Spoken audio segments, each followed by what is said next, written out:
Okay, we've moved on now from potential energy.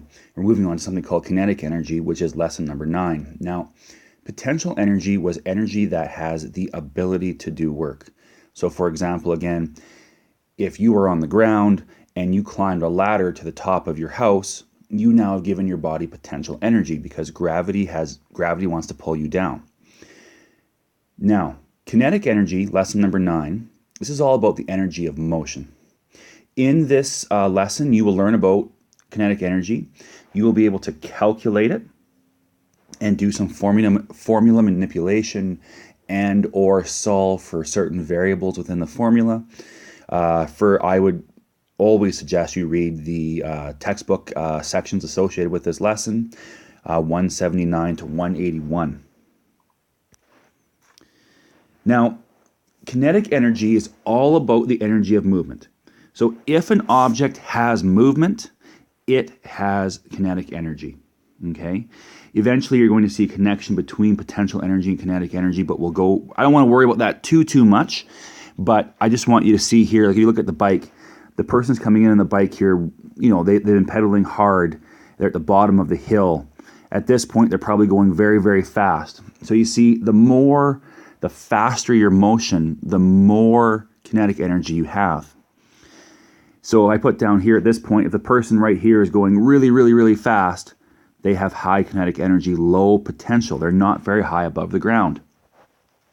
Let's say it's quite a hill and you get to the top, and at the top you barely move. You got to the top and you're tired and you're kind of just almost sitting there for a second. Maybe you even put your foot down. So that would mean you're not moving very fast or at all. So you would have low or no kinetic energy. You have no motion. If you have very little or no motion, your amount of kinetic energy is small or zero. Now, but at this point, you see, this person has the ability to go back down the hill. What gives them energy at that point? Gravity. They have high potential energy, low kinetic if they're not moving. Then you can see as the person goes down the hill, we all know this, the bike is going to speed up. That's going to give us high EK. And as we go down the hill, we're coming closer and closer back down to earth. Our potential energy is going to drop. So how do you calculate this? Now, the base formula for kinetic energy, which please remember, this is the energy of objects with motion. On the left-hand side, EK stands for kinetic energy, so energy kinetic. 1/2 times mass times velocity squared. You'll see I put this star up here. I want everyone to realize that the velocity value is always squared, and most people, or a lot of people, will get answers wrong because they forget to square that part. One trick here I've always found useful, and some people will disagree. I take the 1/2 and I change it into decimal form of 0.5. So on the second level there, you have energy kinetic is 0.5. What I did is I changed the mass is always in kilograms, and the velocity is always in meters per second, and that value, just the velocity, is squared. Just like with energy potential, energy kinetic, the units are joules. Now, I'll show you just a very basic calculation on the right-hand side. You have a ball is 0.300 kilograms. The velocity is 20.0 meters per second. They want you to find EK. So what I've done here is I've showed you the blank formula. I have inputted the values into the formula with units. Please remember that this is squared right here. You might want to play out. I hope that you have a nice scientific or graphing calculator. You want to try this calculation, and you want to get 60.0 joules. On my calculator, if you want to know how I did it, the first thing I did right was this actually. I went 20 squared. I got a value. Then I multiplied it by 0.3. Then I multiplied it by 0.5. I'm not saying that's the only way of getting there. That's just an example of how to. Now, on this page here, what I wanted to show you is two calculations in which the EK, or kinetic energy, is given to you, and you have to solve for another variable. Now, I know that this is a lot of writing, but I also understand that you can pause this video whenever you want. So we can kind of go through this. You can go through this at your own pace. B2.4 on the left-hand side. So we have kinetic energy of 950 joules. We have the speed. They want to know the mass. So, and I should say this, just please remember, one of the hints or tricks I should give you, and it's not on this page, but mass has to always be in kilograms. And the velocity has to be in meters per second. If by chance you come across a question where that's not true, you're going to have to convert some values.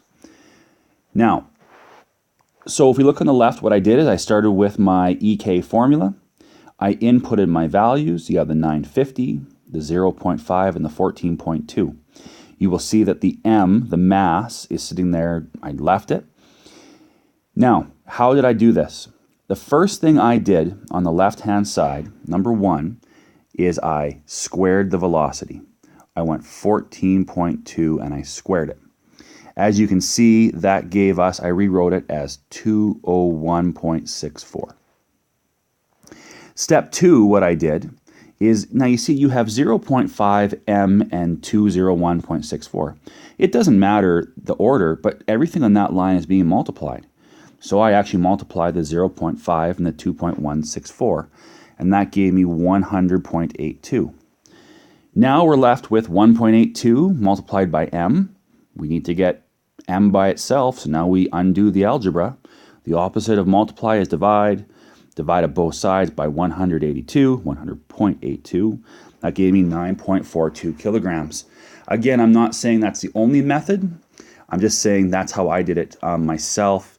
I hope it works for you. If you have something else that gives you a solid right answer every time, then that's just fine. On the right-hand side, B2.5. This time they've given us, we have 9.00 times 10 to the 4 joules. We have a mass of 800 kilograms, and they want the speed. So just to kind of let you know what I did is I filled in all my values that I have. The first thing that I did on the right-hand side there is I went 0.5 times 800, which of course gives you 400. Number two, what you can see is I'm at this point right here. I need to get that v squared by itself.